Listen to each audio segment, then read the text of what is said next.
Tu as déjà lancé une prière, un cri du cœur, un appel sincère à Dieu, mais as-tu déjà pris un instant pour anticiper la réponse puissante qu'il prépare pour toi? Cette vidéo t'invite à entrer dans une dimension nouvelle de la prière, où la confiance dépasse le doute, où la foi s'allie à l'authenticité la plus profonde, et où l'attente devient un espace sacré de révélation. Dieu écoute chaque murmure, chaque plainte, chaque espoir, même ceux que tu penses cachés ou insuffisants. Il agit toujours, souvent bien au-delà de ce que l'on peut imaginer, même quand le silence semble peser. Ce voyage t'emmène à déposer enfin toutes tes inquiétudes, tes peurs, tes combats intérieurs entre ses mains, pour découvrir une paix intense et surprenante qui habite ceux qui osent espérer sans faiblir. La prière n'est pas un rituel figé, ce n'est pas la perfection de tes mots, mais la vérité brûlante de ton cœur qui s'avance en Dieu, avec une foi confiante, même dans l'incertitude et l'attente. Apprends à demander avec la sagesse du cœur, à intercéder avec force, à vivre la gratitude même au milieu des épreuves, car c'est dans cet alignement avec sa volonté que la vraie joie éclot. Plus que des mots adressés, la prière est une danse, une rencontre intime où tu es invité à te perdre pour mieux te trouver, à t'abandonner pour que Dieu déploie des merveilles dépassant toutes tes attentes.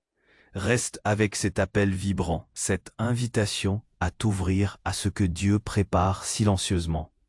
Car cette réponse, puissante et certaine, transformera ta vie bien au-delà de ce que tu as osé demander. Si cette quête de paix, d'espérance et de rencontre te parle, abonne-toi et continue ce chemin avec nous, car la prière quotidienne est le souffle qui alimente ce feu intérieur, cette lumière qui ne s'éteint jamais. Si cette quête de paix, d'espérance et de rencontre vous parle, et si ce que nous avons partagé jusqu'à présent a résonné en vous, n'hésitez pas à laisser un pouce bleu et à partager cette vidéo avec quelqu'un qui pourrait en avoir profondément besoin. C'est en partageant que nous étendons cette lumière qui réchauffe les cœurs et éclaire les chemins. Nous avons exploré ensemble l'idée que la prière est bien plus qu'une suite de mots, qu'un simple souhait formulé à l'univers. Elle est une rencontre, une danse, un abandon. Mais pour que cette danse soit pleinement harmonieuse, pour que cette rencontre soit transformative, il est essentiel d'apprendre à demander avec la sagesse du cœur. Combien de fois avons-nous prié pour des choses que, rétrospectivement, nous réalisons n'être que des désirs superficiels, des échos de la pression sociale ou des compensations pour des manques plus profonds? La sagesse du cœur nous invite à creuser au-delà de l'immédiat, à discerner ce qui nourrit véritablement notre âme, ce qui est en accord avec notre chemin et la volonté divine pour nous. Il ne s'agit pas d'abandonner nos désirs légitimes, mais de les raffiner. Au lieu de demander un poste spécifique, demandons la sagesse de trouver notre véritable vocation, l'opportunité de servir avec nos talents uniques, la force d'embrasser le changement qui nous mène vers notre épanouissement. Au lieu de prier pour une relation idéalisée, demandons l'amour véritable, la capacité d'aimer et d'être aimé de manière saine, la patience et la compréhension nécessaires pour bâtir un lien profond et durable. Cette sagesse du cœur nous pousse à nous interroger. Cette demande est-elle pour mon bien le plus élevé? Est-elle en alignement avec les valeurs que je porte, avec la personne que je souhaite devenir? Dans notre monde moderne, où la gratification instantanée et le marketing omniprésent nous poussent à désirer sans cesse, cette introspection devient un acte de résistance, un chemin vers l'authenticité. Elle nous invite à nous éloigner du bruit pour écouter la petite voix silencieuse, celle qui ne ment pas, celle qui connaît les véritables aspirations de notre être profond. C'est un travail de dépouillement, où nous laissons tomber les attentes conditionnées par la société, pour nous connecter à l'essence même de nos besoins spirituels et émotionnels. La prière sage n'est pas une liste d'épiceries pour Dieu, mais un dialogue où nous offrons nos désirs tout en étant ouverts à la possibilité que sa vision pour nous soit plus grande, plus juste, plus libératrice que la nôtre. C'est une prière qui dit « Voici ce que je désire, Seigneur », mais surtout, que ta sagesse me guide vers ce qui est réellement bon. C'est une posture d'humilité, d'écoute attentive et de confiance absolue, qui nous prépare à recevoir, non pas toujours ce que nous attendons, mais toujours ce dont nous avons besoin pour grandir et rayonner. Ensuite, au-delà de nos requêtes personnelles, la prière prend une dimension nouvelle et puissante lorsqu'elle devient intercession avec force. Intercéder, c'est se tenir dans la brèche, c'est porter les fardeaux d'autrui devant le Créateur, c'est utiliser notre voix spirituelle pour ceux qui n'en ont plus ou qui sont trop faibles pour l'élever.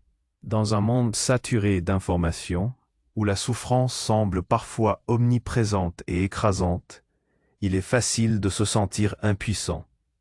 Les images de conflits lointains, les cris silencieux de la pauvreté ici même, les luttes pour la justice sociale, les épidémies, les catastrophes naturelles, tout cela peut nous submerger. Mais l'intercession est un moyen d'agir. Elle est une énergie dirigée, une intention purement désintéressée qui traverse les frontières et les cultures. Intercéder avec force ne signifie pas crier plus fort ou prier de manière plus spectaculaire. Cela signifie prier avec une conviction inébranlable, avec compassion et persévérance. C'est se connecter profondément à la souffrance d'un frère, d'une sœur, d'une communauté, ou même d'un animal ou de la planète, et de la présenter à Dieu avec l'assurance que lui seul a le pouvoir de transformer les situations les plus désespérées. C'est une prière qui va au-delà des mots, qui se niche dans le silence de notre cœur, dans les larmes que nous ne versons pas ou celles que nous laissons couler. C'est une prière qui demande la justice pour les opprimés, la guérison pour les malades, la consolation pour les affligés, la lumière pour ceux qui sont dans l'obscurité. C'est aussi une prière pour nos dirigeants, pour qu'ils soient inspirés par la sagesse et la compassion, pour qu'ils prennent des décisions qui favorisent la paix et le bien-être de tous.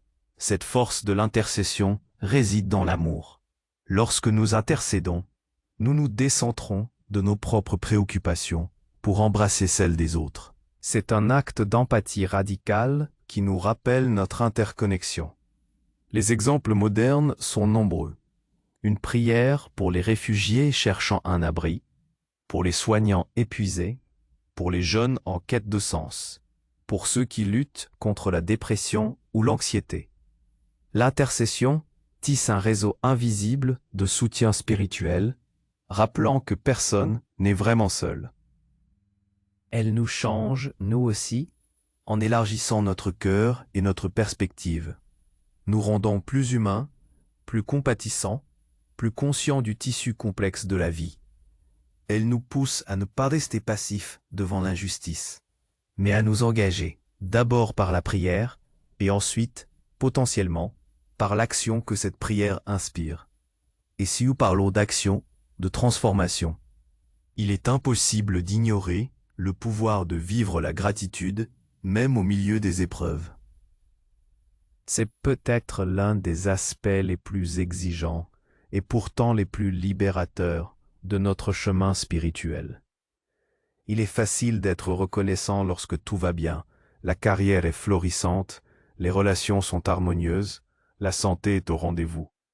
Mais comment cultiver la gratitude quand la maladie frappe, quand une perte déchire notre cœur, quand les difficultés financières s'accumulent, quand l'injustice nous révolte? La gratitude, au milieu des épreuves, n'est pas une injonction à nier la douleur ou à masquer notre souffrance derrière un sourire forcé.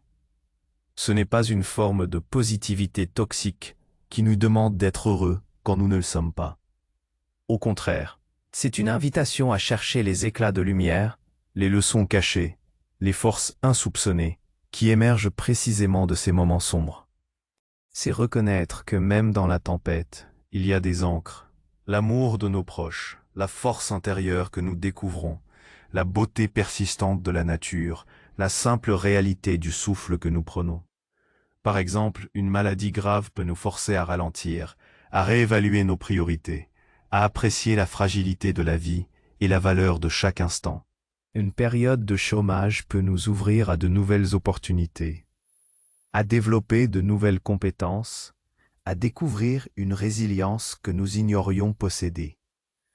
Une déception amoureuse, bien que douloureuse, peut nous apprendre l'autonomie, la valeur de l'amour propre et nous préparer à une relation plus saine. La gratitude dans l'épreuve et la reconnaissance que même ce qui semble être un revers contient le germe d'une croissance future. C'est une confiance profonde dans le plan divin qui peut utiliser même nos blessures pour nous sculpter, nous affiner et nous révéler à nous-mêmes. C'est une pratique quotidienne. Il s'agit de s'entraîner à repérer les petites bénédictions qui persistent malgré tout. Un rayon de soleil, une tasse de thé chaud, la gentillesse d'un inconnu, la lecture d'un livre réconfortant. En cultivant cette habitude, nous déplaçons notre focus du manque vers l'abondance, de la peur vers la foi. Cela ne supprime pas la difficulté, mais cela la contextualise, la rend supportable et nous permet de traverser l'épreuve avec une dignité et une force renouvelées. La gratitude devient alors une armure, un bouclier, une source d'énergie qui nous permet de ne pas nous effondrer, mais de nous tenir debout, même lorsque le sol tremble sous nos pieds. Elle ouvre notre cœur à la beauté et à la bonté, même quand le monde semble gris, et nous rappelle que la vie est un cadeau précieux, avec ses joies et ses peines, ses lumières et ses ombres. Et c'est en embrassant cette gratitude, en demandant avec sagesse et en intercédant avec force, que nous nous approchons de l'alignement avec sa volonté. C'est le sommet de la prière, l'apogée de notre abandon. L'alignement n'est pas une soumission passive à un destin imposé, mais une coopération active et consciente avec le courant de la vie divine.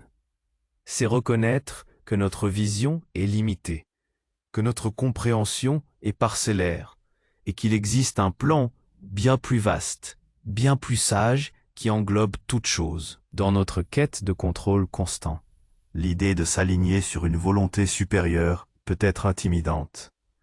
Nous voulons nos propres plans, nos propres timings, nos propres solutions. Mais l'alignement nous invite à desserrer notre emprise, à faire confiance à une intelligence qui voit au-delà de nos horizons. Cela ne signifie pas que nous cessons d'agir ou de prendre des initiatives. Au contraire, c'est agir en étant guidé, en étant inspiré, en sentant que nos actions sont soutenues par une force plus grande que nous. C'est la différence entre ramer à contre-courant et laisser le courant nous porter tout en nous dirigeant avec intention. Comment s'aligner concrètement dans la vie moderne? Cela commence par le silence, par l'écoute intérieure. En méditation, en contemplation, nous ouvrons un espace où nous pouvons percevoir les murmures divins, les intuitions subtiles qui nous guident. Cela signifie aussi être ouvert aux chemins inattendus. Peut-être que le travail que nous convoitions n'était pas pour nous, mais qu'une autre porte s'ouvre, menant à une voie plus épanouissante. Peut-être qu'une relation qui s'achève fait place à un temps de solitude nécessaire pour notre croissance personnelle. L'alignement, c'est cette confiance que, même si le chemin est différent de celui que nous avions imaginé, il est le bon chemin. L'exemple le plus poignant d'alignement est la prière du Christ à Gethsémani. Non pas ma volonté, mais la tienne. C'est le summum de l'abandon, le courage de faire face à l'inconnu, de traverser la peur avec la certitude que même dans la souffrance la plus profonde, il y a un sens, un but divin. Pour nous, cela peut se traduire par des décisions difficiles. Pardonner quand on préférait la rancune, choisir l'intégrité quand l'opportunisme se présente, offrir de l'aide quand on est soi-même fatigué. C'est une posture de lâcher-prise, de foi radicale qui nous libère du fardeau d'avoir à tout contrôler et de tout comprendre. Elle nous donne accès à une paix intérieure qui transcende les circonstances, car nous savons que nous ne sommes pas seuls, que nous sommes portés par une force bienveillante et infiniment sage. C'est dans cet alignement, dans cette danse intime et cet abandon confiant, que la prière révèle sa nature la plus profonde. La prière n'est pas un formulaire à remplir, un ensemble de règles à suivre, mais une danse, une rencontre intime où tu es invité à te perdre pour mieux te trouver, à t'abandonner pour que Dieu déploie des merveilles dépassant toutes tes attentes. Penser à une danse. Il y a un rythme, un mouvement, une connexion avec un partenaire. La prière est cette danse avec le divin. Parfois, le rythme est rapide, rempli de requêtes et de gratitude joyeuse. D'autres fois, il est lent, contemplatif, un simple balancement dans le silence de sa présence. La danse implique de ne pas être rigide, de ne pas tenter de contrôler chaque pas, mais de se laisser guider, de faire confiance au mouvement, de répondre à l'impulsion du partenaire. C'est se perdre dans le mouvement, oublier le moi, pour embrasser le nous avec le Créateur. C'est accepter d'être emporté par le flux de l'amour divin, sans savoir précisément où le prochain pas mènera, mais avec la certitude que ce sera beau et juste. Cette rencontre est intime, parce qu'elle exige notre vulnérabilité. Nous venons à Dieu tels que nous sommes, avec nos doutes, nos peurs, nos imperfections, nos espérances les plus fous. Il n'y a pas besoin de masque, pas de rôle à jouer. C'est là, dans cette nudité de l'âme, que la véritable connexion se tisse. C'est dans le secret de nos cœurs, là où personne d'autre ne peut aller, que nous expérimentons cette communion profonde et transformatrice. C'est dans cette intimité que nous nous sentons vus, aimés et compris d'une manière qui dépasse toute compréhension humaine. Et lorsque nous nous abandonnons, lorsque nous cessons de lutter, de résister, de dicter les termes, c'est là que les merveilles se déploient. L'abandon n'est pas une démission, mais une libération. C'est comme lâcher prise d'un ballon. Nous nous libérons de la pression d'avoir à forcer les choses, à trouver toutes les solutions par nous-mêmes. C'est dans cet espace de lâcher prise que Dieu peut agir, souvent de manière que nous n'aurions jamais pu imaginer. Ces réponses ne sont pas toujours ce à quoi nous nous attendons, mais elles sont toujours ce dont nous avons le plus besoin pour notre croissance et notre épanouissement. Elles sont souvent plus grandes, plus profondes, plus belles que nos désirs les plus chers. Elles transcendent nos logiques, nos plans, nos peurs, et nous transportent vers des horizons insoupçonnés. C'est la magie de la prière vécue dans la foi et l'abandon. La prière est donc ce chemin constant vers une découverte de soi et du divin. Elle est le souffle de l'âme, le battement de cœur qui nous relie à l'Éternel. Elle est le lieu où nos faiblesses se transforment en force, nos peurs en confiance, nos doutes en certitude. Elle nous invite à une vie d'émerveillement, où chaque jour est une opportunité de voir la main de Dieu à l'œuvre, non seulement dans les grands miracles, mais aussi dans les petites grâces du quotidien. Nous arrivons au terme de ce partage, mais la conversation avec le divin, elle, ne connaît pas de fin. Elle est le fil d'or qui tisse chaque instant de notre existence. Elle est l'essence de notre chemin, la source de notre paix. Alors je vous pose cette question, non pas pour une réponse immédiate, mais pour une réflexion profonde. Quelle part de vous-même êtes-vous prêt à abandonner aujourd'hui pour faire pleinement place aux merveilles que Dieu prépare silencieusement pour vous? Pour approfondir cette quête d'abandon et de confiance, laissez-nous méditer sur les paroles du psaume 62, qui nous rappellent où se trouve notre véritable refuge et notre espoir. Oui, mon âme, attends-toi à Dieu seul, de lui vient mon espérance. Oui, c'est lui mon rocher et mon salut, ma haute retraite, je ne chancellerai pas. Sur Dieu repose mon salut et ma gloire, le rocher de ma force, Mon refuge est en Dieu. Fiez-vous en lui en tout temps. Vous, peuple, épanchez vos cœurs devant lui. Dieu est notre refuge. Prions ensemble. Père céleste, source de toute sagesse et de tout amour, nous nous tenons devant toi, le cœur ouvert, reconnaissant pour ta présence constante dans nos vies. Merci pour l'invitation à la prière, non comme un fardeau, mais comme une danse sacrée avec toi. Aide-nous à demander avec la sagesse de notre cœur, à discerner tes desseins au-delà de nos désirs éphémères. Donne-nous la force d'intercéder pour ceux qui souffrent, pour que notre compassion se traduise en action et en soutien. Apprends-nous à cultiver la gratitude, même au cœur des épreuves, afin de voir ta main dans chaque circonstance et de grandir à travers elle. Et par-dessus tout, Seigneur, accorde-nous la grâce de l'abandon, que nous puissions lâcher prise de nos peurs, de nos contrôles, et nous aligner pleinement sur ta volonté parfaite. Que ton esprit nous guide à chaque pas, et que nous soyons prêts à recevoir les merveilles qui dépassent tout ce que nous pouvons imaginer. Nous déposons nos vies entre tes mains aimantes, confiants en ton amour infini. Amen. Si ce moment de prière vous a touché, laissez un commentaire ci-dessous pour partager ce que cette prière signifie pour vous. Votre témoignage est une lumière pour d'autres.